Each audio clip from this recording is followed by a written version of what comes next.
I'm from Romania, and I'm the founder of Those Awesome Guys, the company that made Move or Die. It's a bit ironic because I'm the only one legally in the company, but never mind. Move or Die is a 4-player party game based around the idea that if you stand still, you blow up. As the name says, move or die. On top of that, the rules change every 20 seconds, so it's like playing a different game every round. It's a local party game, and I call it the friendship ruining game because it's best played on the couch with 3 other friends, possibly nudging each other and ruining friendships in the process.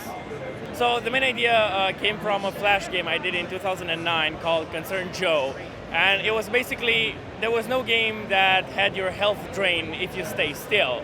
So I just tried that. And then one night I added 3 more players to see how it would feel, and it turned out to be so much fun that it kind of went into a whole different direction. But I like the fact that it's minigame after minigame after minigame, and it's very iterative. And it's really easy to come up with new ideas and implement them to see what works and what doesn't. So it's more like a platform on which you keep on adding new game modes. The game is currently in early access on Steam, on PC, Mac, and Linux, and it's going to be out in January. And after that, it's going to come out on consoles as well. I'm doing early access in a really odd way that you don't see too often. I tell people not to buy the game when you go to the game Steam page, and I encourage people to wait until the game is out, and also it's priced higher during early access, and the price will go down once it comes out, because I want people to get the best experience out of it once it's done. And some people don't listen to me, and they buy it anyway, and that creates a really small but a really dedicated community, which is just awesome.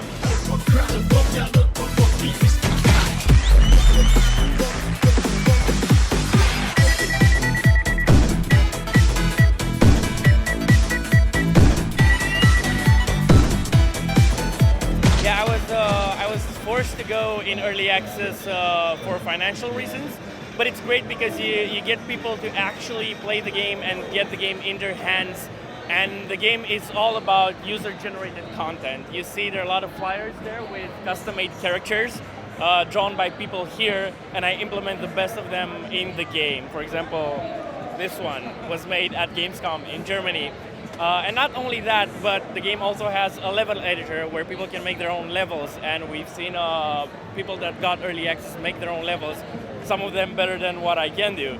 And coming up with ideas for game modes and having this back and forth conversation, not a one-way conversation, and get the community involved in the actual development. You know, not just saying like, oh sure, we're gonna listen to what you say. No, actually get your idea and put it in the game. It's very important because I make the game for the player to play. I'm not making it for myself. So if the player doesn't like it, it means I didn't do a good job. So I have to listen to the player and get his feedback and put it in the game, because that's very, very important.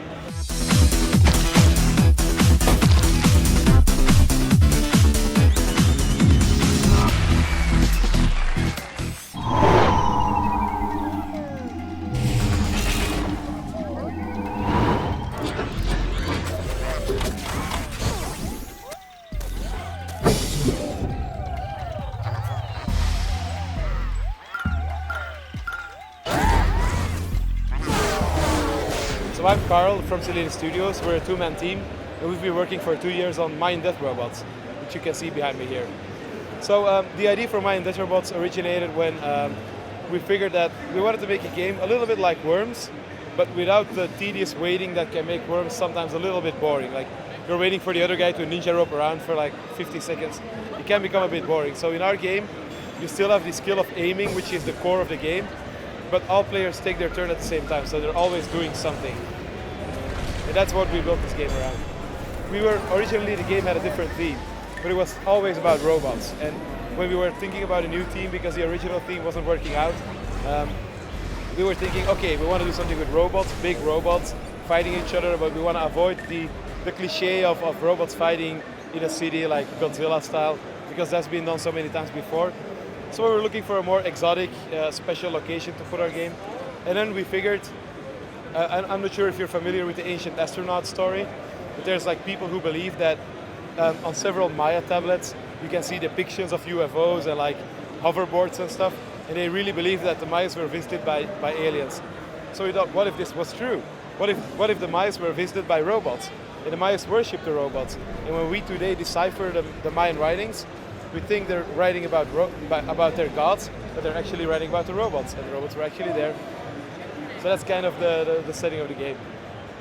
It's been in development for 2 years, and this year we've been to 8 conventions. Last year we've been to just as many, I believe. Mostly local, because these are quite expensive to have a booth, but I think it's one of the most important things for us in development. We go to a convention, we test, we get feedback, we see what works, what doesn't, we take notes, and then we change the game and try to make it more easily accessible. And that's why I believe we finally achieved a game where people can just sit down, check it out, and they can play it without any help at all. And that's been like a really long process. The game will release on the 20th of November, so that's less than 2 months from now. So right now we're just in the wrap-up phase. We're on schedule, which is very surprising to us ourselves as well. So yeah, it's a matter of wrapping up the game. This is the last time we're showcasing the game at a big convention, so it's our last time to get some feedback from fans and like work it into the final product.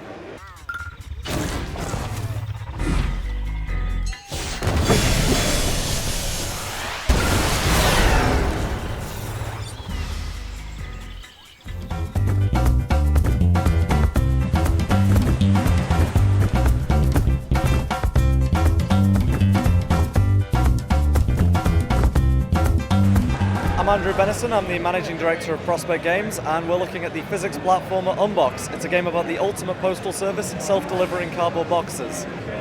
You can roll, jump, and unbox, which is the central mechanic of a game. That's where you sort of unpackage out of yourself and explode into the sky. So it's like a mega jump that you can use to fly over levels. Initially we were developing the multiplayer. We've actually just unveiled the single player that we've been working on for the past 2 months.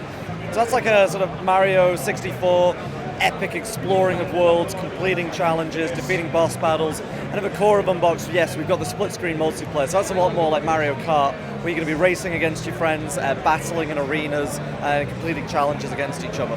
We grew up playing things like Mario Kart, Pokemon Stadium, GoldenEye, so really harkens back to all those experiences we had growing up. Best place to go is unboxgame.com. From there you can find our greenlight page. We reach number 2 within a few days, so I'm pretty sure we're going to get through soon. If that goes well, we'll be coming out on PC next May. Everyone's been asking us about consoles. That's definitely something we want to work on in the future. So if you follow us at Crombecq Games or at Unbox the Game on Twitter, we'll be doing plenty of announcements over the next few weeks.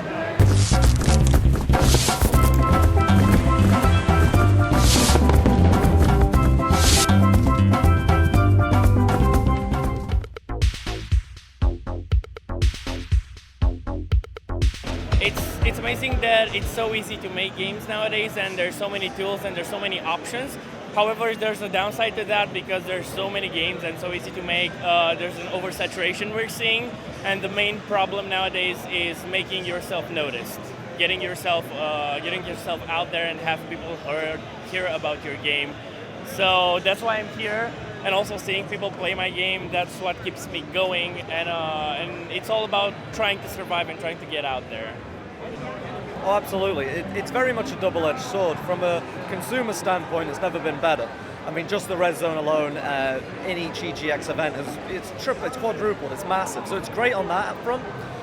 For us, yes, it means a hell of a lot more competition. It means it's much harder to net sales. It's a lot harder to get any kind of press coverage for your game.